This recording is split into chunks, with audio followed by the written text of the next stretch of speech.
जनवरी 2025 में औपचारिक रूप से JF-17 का मूल्यांकन शुरू किया था, जिसमें मशीन की तकनीकी क्षमता, हथियार प्रणाली और लागत तीनों का अध्ययन किया गया, क्योंकि बांग्लादेश सीमित बजट में आधुनिक तकनीकी चाहता है। Hey guys, welcome back to our channel. तो हम आगे हैं वापस बिल्कुल एक न्यू वीडियो के साथ। तो आज हम जिस वीडियो पे रिएक्ट करने जा रहे हैं वो है पैनिक इन इंडिया ऑन पाक Bangladesh JF-17 deal after Dubai air show. Like literally this is very shocking कि मतलब बांग्लादेश और पाकिस्तान के बीच JF-17 की डील हुई है। अगर आप में इतना ही भाईचारा तो पहले तो आप में डिवीजन क्यों हुआ है, सबसे पहले तो ये सवाल, ठीक है। दूसरी बात, ये अब भाईचारा कहाँ से उत्पन्न हो गया है 1-2 साल से, ये लिटरली देखकर ना हैरानी ही होती है।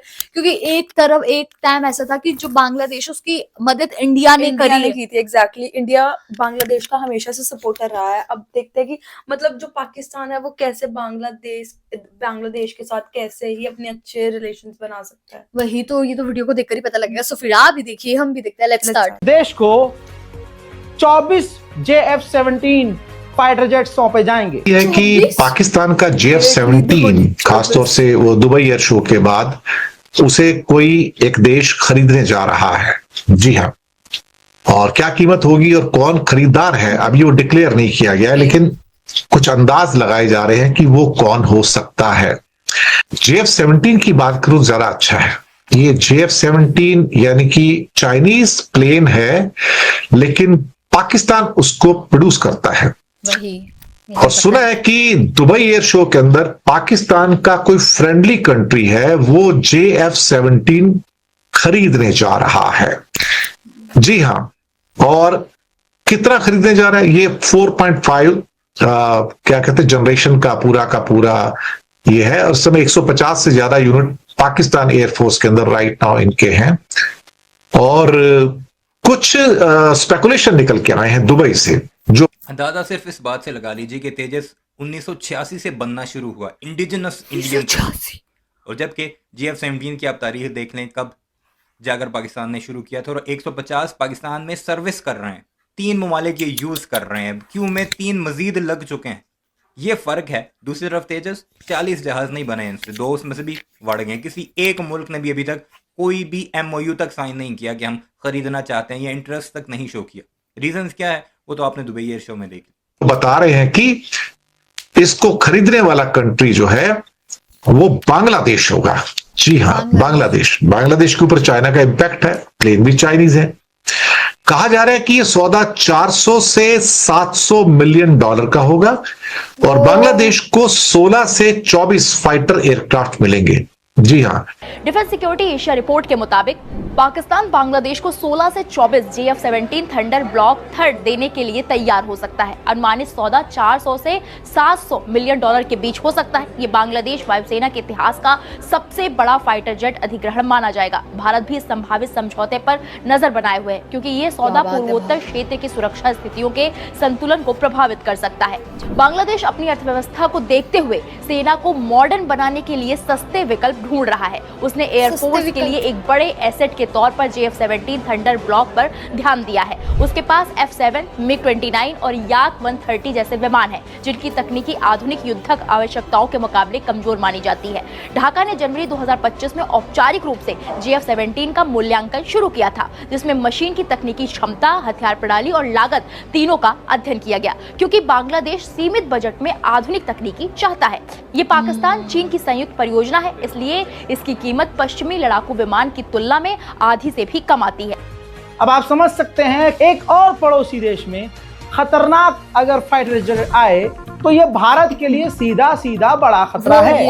आप माने या ना माने, दोस्तों, यही बांग्लादेश भारत से चिढ़ा हुआ भी है।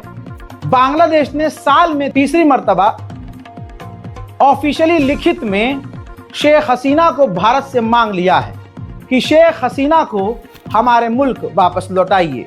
अब इस काम में भारत जितनी देरी करेगा, बांग्लादेश उतना ही चिढ़ेगा। पाकिस्तान अपने फाइटर जेट को बेचने के लिए राफेल की इज्जत घटा रहा है। राफेल की चाइना और पाकिस्तान ने ऑपरेशन सिंदूर के दौरान आर्टिफिशियल इंटेलिजेंस से बना हुआ फोटो और वीडियो शेयर करके राफेल को कमजोर दिखाया और भारत को अपमानित किया। 16 से 24 फाइटर एयरक्राफ्ट मिलेंगे और बांग्लादेश की हिस्ट्री का ये सबसे बड़ा फाइटर जेट का एक्विजिशन होगा और पाकिस्तान के लिए भी एक अहम होगा क्योंकि उनका फाइटर एयरक्राफ्ट बिकेगा तो उनको पैसे मिलेंगे और पाकिस्तान ने डिक्लेयर तो किया है लेकिन किसी देश का नाम नहीं लिया, लेकिन रिपोर्ट्स बताती हैं, खासतौर से एक डिफेंस सिक्योरिटी एशिया रिपोर्ट कहती है कि बांग्लादेश इस साल जनवरी से JF-17 का एक किस्म से कहा जाता है इंस्पेक्शन कर रहा है। अभी उनके पास बहुत पुराने जो फाइटर जेट्स हैं, जो F-7 और MiG-29 ओल्ड वंस और Yak-130 ट्रेनर्स हैं, तो ये आजकल के जमाने में तो नहीं चलते हैं, बहुत पुराने टाइप के हैं, लेकिन अब वो 2030 तक अपनी आर्मी का मॉडर्नाइजेशन करना चाहते हैं। ढाका और इस्लामाबाद के रिश्ते बेहतर हुए हैं, इसमें कोई शक वाली बात नहीं, और अधिकतर naval chief, air force chief, army chief सभी ढाका का दौरा कर चुके हैं और चाइना का इन्फ्लुएंस सबसे पहले, और ढाका को पता है कि ये पाकिस्तानी प्लेन नहीं है, बेसिकली चाइनीज प्लेन है बट असेंबल्ड इन पाकिस्तान। तेजस इनका अपना जहाज है जिसका इंजन इन्हें नहीं मिल रहा है, वो GE कंपनी का 404 और 414 के इन्होंने पैसे भी दे दिए हैं, नहीं वो इनका अपना है। सीटें जर्मनी से आती हैं उसकी, वो इनका अपना है। शीशा उसका किसी और मुल्क से आता है, नहीं जहाज इनका अपना है। और पाकिस्तान तो सिर्फ जोड़ता है जी। तुम क्या करते हो भाई? तुम्हारे तो मिसाइल अपने नहीं है, तुम्हारा ब्रह्मोस जो कि तुम्हारा फखर है वो तो रशिया का है, वो तो तुम अपना अब ऊपर लेबल लगाकर दुनिया को बेचते हो, कुछ ममालिक ने लिए भी हैं नो डाउट, वो इनका अपना है ब्रह्मोस, इंडिजिनस है।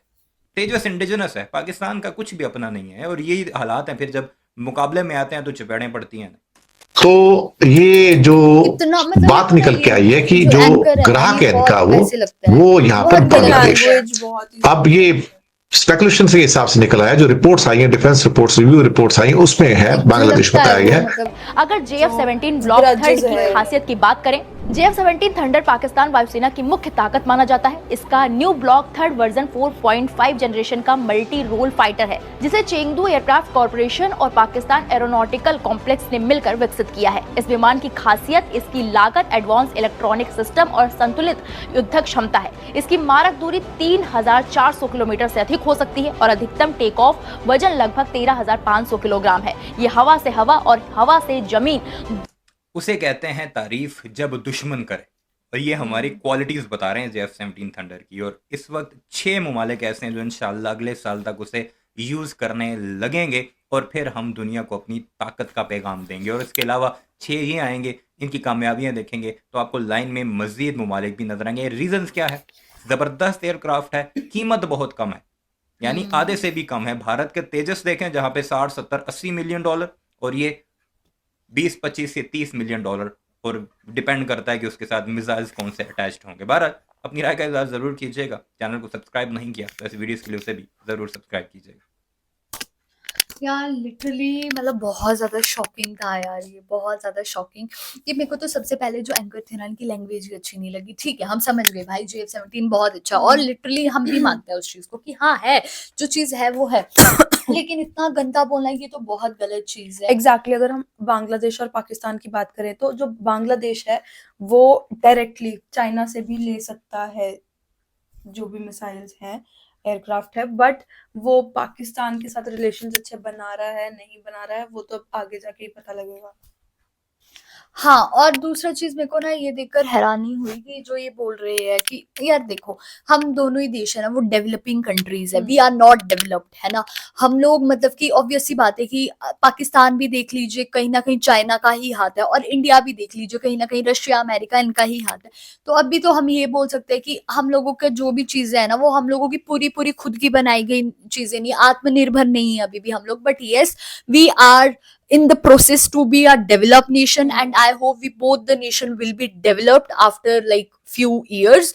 और अभी तो ये बात होती है टिप्पणियां लगाने की, आपका ये है, आपका ये है, बाकी जो जब पता लगता है, जब युद्ध होता है तभी पता लगता है कि कौन कितना ज्यादा पावरफुल है। वही तो गाइज, यही था हमारा रिएक्शन। आप लोगों को कैसा लगा प्लीज कमेंट करके जरूर बताइएगा। अगर अच्छा लगे तो प्लीज इस वीडियो को लाइक करिए, शेयर करिए, कमेंट करिए, और अगर इस चैनल पे नहीं हो तो सब्सक्राइब करिए। बाकी हम लोगों ने अपने इंस्टाग्राम हैंडल का लिंक डिस्क्रिप्शन में दिया है, तो अगर आप वहां से हमें फॉलो करना चाहते हैं तो कर सकते हैं। तो मिलते हैं कौन वीडियो के साथ, बाय।